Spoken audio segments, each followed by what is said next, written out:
Big boy on the rails.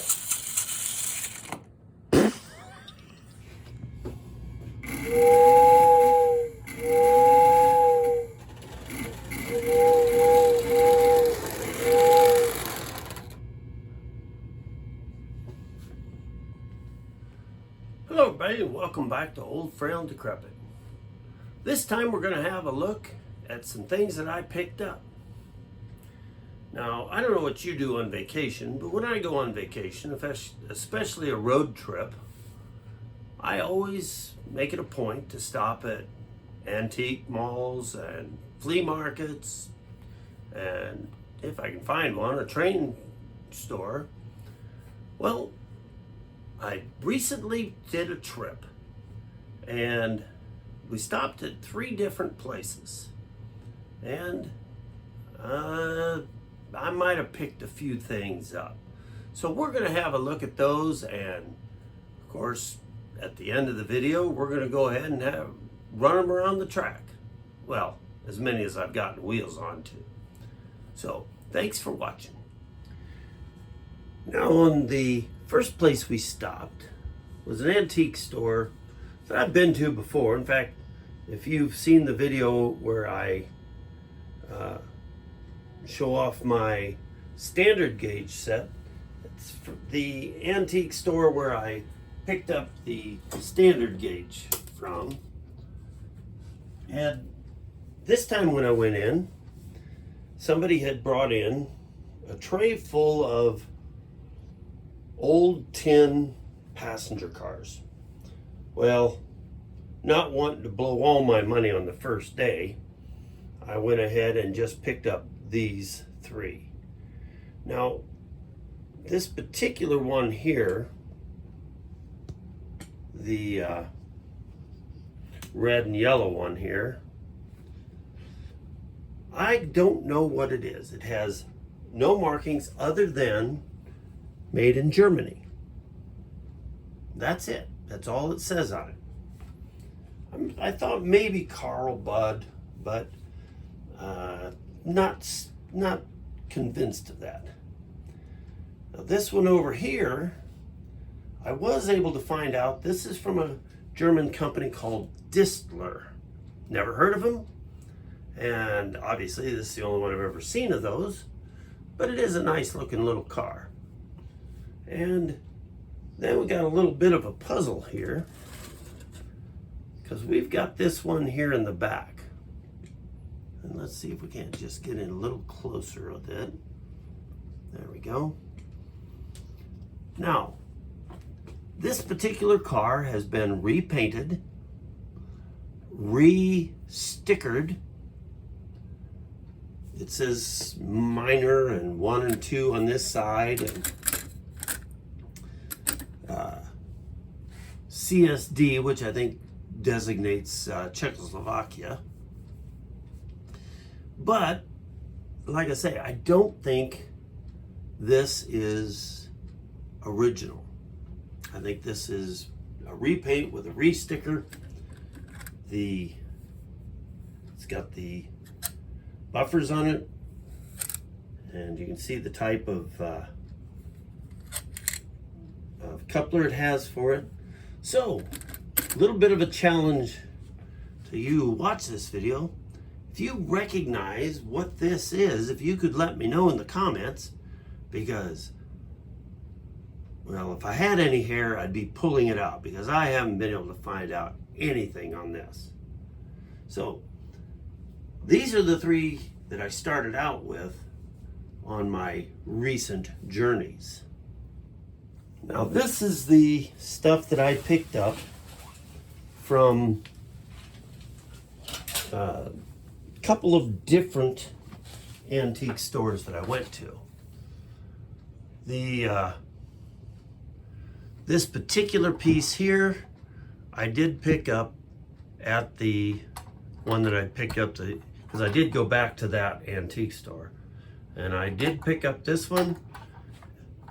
It's a Marx B unit for the Monon set, which I did not have. And then I also picked up this American Flyer lines in the red, which I kind of like the looks of that vintage of American Flyer. So I was happy to pick that one up. Now, we went to a antiques mall, flea market type thing, and that's where I picked up this item here. This is one of the items I picked up. And of course, another American Flyer. It's lighted. Now, I think I need to change the bulb in it. Haven't even really tested it yet. But not in great shape. But it does go well with that red one I picked up. And I know I also have a blue one of that same series. So that'll make a nice little train. Now, at another antique store that I went to, picked up this. Now, this isn't, I'm trying not to buy too much plastic because I'm kind of limiting myself to pre-war and tin stuff. And this one was different because, and I don't know if you'll be able to see that there, but this is tailor-made trucks. Oh, I got the logo upside down. Tailor-made trucks. Now, the information I'll be able to pick up on these is that these were actually a load on a semi with a flatbed trailer, and then this would have been the load. Well, this is all there was there, which I really didn't have any room for the truck, but I thought it was kind of neat. Now, I'm not sure what this is based on or whose molds they use, but it is a rather eye-catching in the white and green. So that'll look good with the next time I'm running tank cars. And then what we have here is a set. And I paid $55 for this. And you say, Dave, you got ripped off. Probably. But that's okay. Because to me, it's worth it. And as you can see, it has the cast iron wind-up locomotive. But it's got a problem. The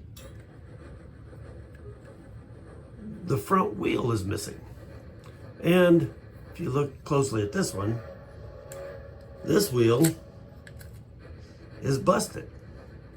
Plus, I haven't been able to get this to run, which I figure if I play with it some, I may figure out how to get it to run. But if you happen to know where a guy could get wheels for this vintage of American Flyer wind-up engine, and the strange thing about this one is, rather than being pressed on, it's threaded. You can see the threads right there. Oh, baby, there you go. See the threads right there. So they're threaded on. And from the looks of it, I'm gonna need at least 2 wheels. Maybe, well, that one's kind of spinning around the axle, so I don't know, maybe I'll need more. But at least 2 wheels to really make it worthwhile. Short of that, I might try to repower it with a small Marx motor. We'll see if I can make that work. But that'd be kind of fun too. So, we've got that locomotive there. And this is what kind of caught my eye, was this tender. Of course, this is obviously an early American Flyer, but it has the tin load in it and the light housing on the back of it. I thought that was a pretty sharp looking tender. And then to go with that, it had the 2 cars. And they're both numbered 1120, but you can see that the one is obviously a observation car. But I thought that was a nice looking little set there. So As you can see, on this trip, I really got kind of carried away with passenger type cars. So I will show you the last thing that I picked up. So having picked up those unmarked European type passenger cars, I got to look at on eBay, and you may have seen it there too. Somebody was selling a set of 6 of these passenger cars. Now they said they're from Carl Bub, a German company, and that might be so. Some of them are marked Germany. Now this particular one doesn't seem to have any markets on it at all. I assume that's the right coupler for Bub. This one actually says KBN made in Germany. And then this one, let's see if there's any. I don't see any markings on that one. But what I thought was interesting with this one is it has opening doors. With you turn the little latch, if I can get it in the right position here, turn the little latch and it actually closes and holds it, unless, well, apparently that one's not going to work anymore. Well, I guess that's the way that one goes. So, there we go. There. So that was latched. But I thought these were very, very neat looking.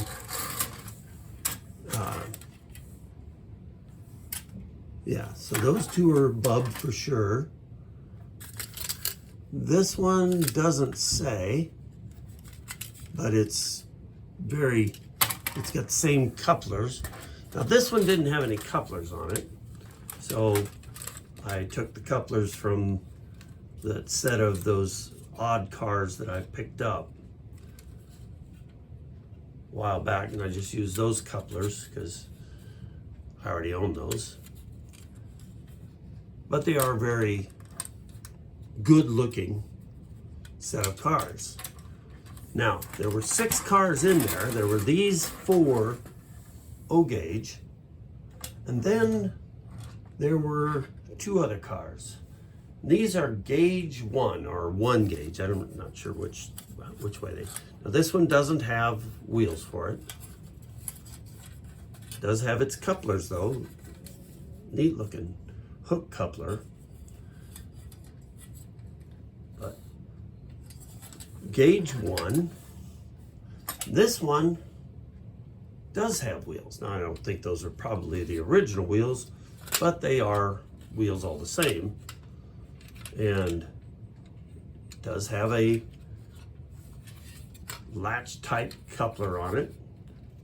Now I'm not sure just how that coupler works because I've only got it on the one car. But it does have a hinged lid, so you can open it and put an interior in if you want. Now I didn't know anything about 1 gauge, so I went out and tried to put it on my standard gauge, and it's a little too narrow for standard, little too wide for O. So don't think I'm going to get into 1 gauge.